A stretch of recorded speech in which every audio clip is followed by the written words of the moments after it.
अस्सलाम वालेकुम guys, my name is Chaudhary Aman and welcome to travel visa centre. जैसे कि आप सब लोग जानते हैं कि ट्रैवल वीज़ा सेंटर पे सिर्फ यूके की वीडियोस लगती हैं और यूरोप की वीडियो अगर लगे भी तो बहुत कम, क्योंकि यूरोप के वीज़ा हम बहुत कम अप्लाई करवाते हैं।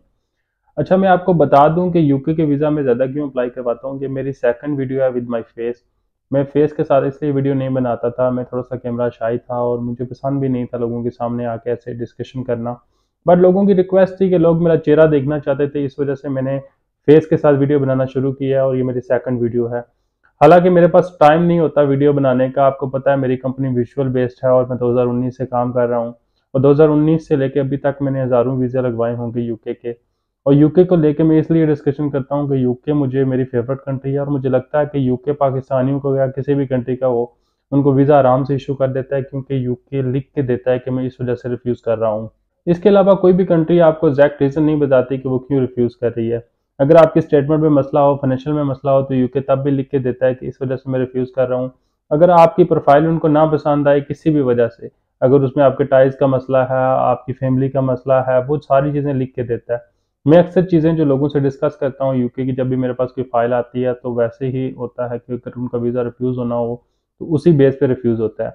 आज हमारी जो डिस्कशन है वो यूके की रिक्वायरमेंट्स पे है और यूके क्या किसी भी कंट्री आप जाना चाहें तो ये रिक्वायरमेंट्स आपके लिए लागू होंगी। इन चीज़ों को आपने फिलफिल करना है। सबसे पहले आप समझ लें कि आपकी प्रोफाइल क्या है, क्योंकि ये समझाना आपको बहुत ज़रूरी है, क्योंकि हर प्रोफाइल की स्टेटमेंट, और मैं फाइनेंशियल की बात करने वाला हूँ, हर प्रोफाइल की स्टेटमेंट अलग होती है। अगर आप सैलरी लेते हैं तो आपकी सैलरी उस अकाउंट से आनी चाहिए जहाँ पे आप जॉब करते हैं और उसका टाइटल सैलरी का उस अकाउंट से होना चाहिए। फॉर एग्जांपल, आप ट्रेवल वीज़ा सेंटर पे काम करते हैं तो मेरा जो बिजनेस अकाउंट है ट्रेवल वीज़ा सेंटर का, वो उस नेम से आपके अकाउंट में सैलरी क्रेडिट होती है और उसकी एक सैलरी स्लिप भी मैं आपको इशू करता हूँ। ये मैं आपको एग्जांपल दे रहा हूँ, आप जहाँ पे जॉब करते हैं उनसे ये चीज़ डिमांड कर सकते हैं। अगर आप बिजनेस करते हैं और अगर आपकी बिजनेस प्रोफाइल है तो फिर आपके पास दो अकाउंट्स होना मस्ट है। एक आपका वो पर्सनल अकाउंट जिसमें आप अपने नाम की इनकम ले रहे हैं और एक आपका वो अकाउंट होना चाहिए जिसमें आपके बिजनेस की ट्रांजेक्शन होती है। जो बिजनेस अकाउंट होता है वो ऑफकोर्स बिजनेस के टाइटल से होता है और जो पर्सनल अकाउंट होता है वो आपके नाम से होता है। अब जो पर्सनल करंट अकाउंट या बिजनेस करंट अकाउंट है, अब इन दोनों को अलग अलग चलाना है।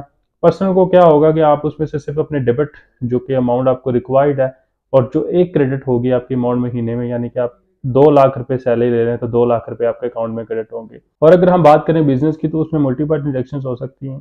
उसमें आप डेबिट भी कर रहे होंगे, क्रेडिट भी कर रहे होंगे। 10 लाख आपके, 8 लाख, 10 लाख, 20 लाख जितने भी आ जा रहे हैं उनके सब आपके पास इन्वेस्टेड होने चाहिए।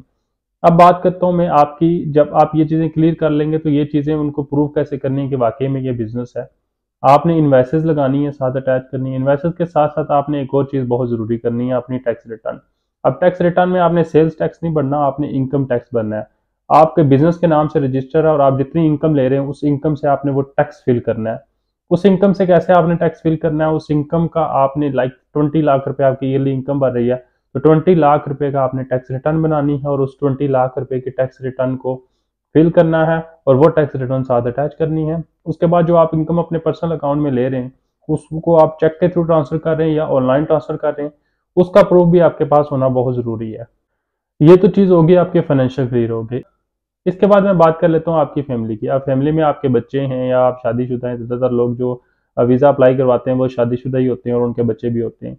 जब आपकी फैमिली होती है तो आप कोशिश करें उनकी फैमिली, जिस बंदे की भी फैमिली है, उनके फैमिली फोटो साथ अटैच करवाएं ताकि उनको नज़र आए, क्योंकि वो आपको नहीं जानते। अगर आप लिख देते हैं कवर लेटर में कि मैं फैमिली के साथ रहता हूँ तो वो शो करें, फोटोज़ ये प्रूव करते हैं।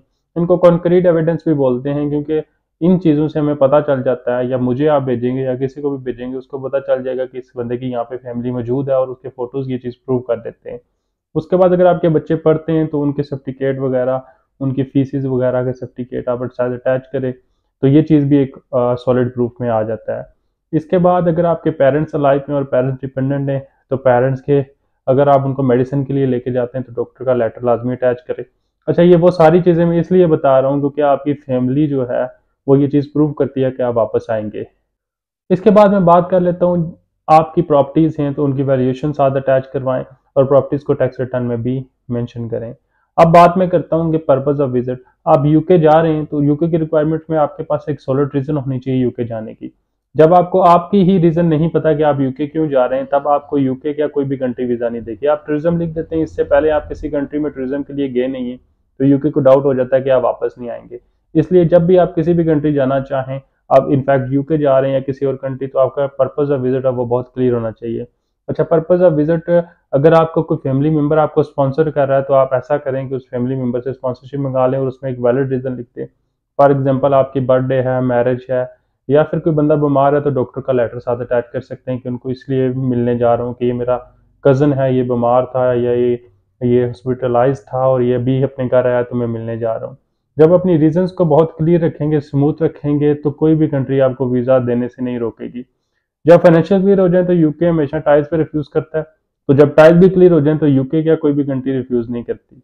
पर आपकी पर्पज ऑफ विजिट बहुत जेन्युइन होना चाहिए, आपकी होम टाइल्स बहुत अच्छी होनी चाहिए, और आपके फाइनेंशियल बिल्कुल क्लियर होने चाहिए।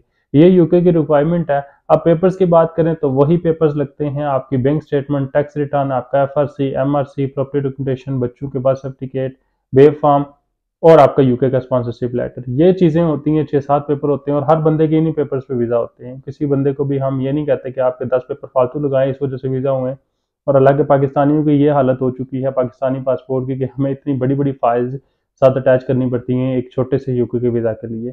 अब यूके इतना आसान तरीन वीजा है, मेरे जितने भी इंडियन क्लाइंट्स हैं वो ये चीज़ जानते होंगे कि उनके सेविंग अकाउंट्स पे भी वीजा इशू होंगे, पर पाकिस्तान के पासपोर्ट की रैंकिंग काफ़ी डाउन है। इस वजह से हमें बहुत ज़्यादा मेहनत करनी पड़ती है पाकिस्तानी पासपोर्ट पे कि हमें वीज़ा ले। जब आप किसी कंट्री जा रहे होते हैं, तो वो कंट्री देखती है कि इसकी कंट्री में इसकी सैलरी कितनी है। फॉर एग्जाम्पल, अगर पाकिस्तान के एवरेज पर्सन की सैलरी देखें तो 40-50 हज़ार रुपये है, और वो भी उनके जो वेल एजुकेटेड हैं, और जो अनएजुकेटेड हैं उनके तो 20-30 हज़ार रुपये है। और अगर वही बंदा यूके चला जाता है तो 2000 पाउंड कमाता है, तो उनको इस चीज़ से रिस्क हो जाता है कि यहाँ से वापस नहीं जाएगा, इसलिए फिर वो आपका वीज़ा रिफ्यूज़ कर देते हैं, और इसी तरह से रिफ्यूज़ल रेशो ज़्यादा होता जाता है। तो पाकिस्तान की गवर्नमेंट को चाहिए कि इन चीज़ों पे काम करे, और हमारे पासपोर्ट की वैल्यू इंक्रीज़ करे, और हमारी जब वैल्यू इंक्रीज़ हो जाएगी तो कोई भी कंट्री हमारा वीज़ा रिफ्यूज़ नहीं करेगी। उम्मीद करता हूँ कि आपको मेरी ये छोटी सी वीडियो पसंद आई होगी। अगर कोई बंदा यूके का या यूरोप का या किसी भी कंट्री का वीज़ा अप्लाई करना चाहता है, तो मेरा नंबर जो है वो स्क्रीन पे आ रहा होगा, मुझसे कॉन्टैक्ट कर सकता है। अब अच्छा, कॉल करने से पहले व्हाट्सएप पे एक चीज़ लाजमी याद रखेंगे, आपने अपॉइंटमेंट लेनी है, आपने मैसेज करना है, अपनी जो भी आपकी इंक्वायरी होगी वो भेजिए, और फिर आपको रिप्लाई आएगा, और उसके बाद आपने कॉल करनी है। इस तरह कॉलिंग करेंगे सारे लोग, तो मैं किसी एक बंदे का भी रिप्लाई नहीं दे सकूंगा। उम्मीद करता हूँ कि आप लोगों को मेरी आज की वीडियो पसंद आई होगी। अगर इस वीडियो से ज़रा सी बेल मिली हो तो मेरे चैनल को सब्सक्राइब कर लें। मिलता हूँ नेक्स्ट वीडियो में, दुआ में याद रखिएगा। अल्लाह हाफिज़।